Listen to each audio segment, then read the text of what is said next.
Fala galera, tem esse Palio aqui, ó, 99. Ele tá fazendo barulho no eixo. No eixo não, né? Fazendo um barulho monstro. Quando passava ali no lombada, qualquer coisa, mais de uma pessoa no carro fazia o barulho. Aí eu dei uma pesquisada na internet aí também. Aí eu fui pesquisar o que é, né? E aí quando eu deitei debaixo do carro pra dar uma olhada, se liga só no tamanho do estrago. Ligar a lanterna aqui.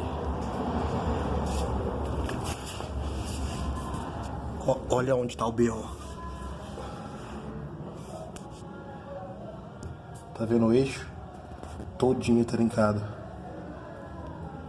Agora eu vou ver se eu consigo fazer uma solda ou trocar, né? A solda que tem que ser feita com reforço.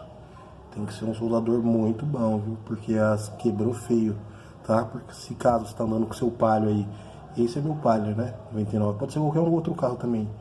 Mas se estiver fazendo esse barulho, quando você passa um barulho forte, é esse daqui, ó, é eixo. Infelizmente, essa foi minha vez. Se for na solda, vai ficar uns 300 pau, mais ou menos. E porque tem que desmontar tudo. Agora, se for trocar o eixo, vai pagar mais ou menos uns 600 reais um eixo novo aí. Beleza? Fora a mão de obra, né? Essa daqui foi minha vez, beleza? Falou, galera. Forte abraço. Espero que tenha ajudado vocês.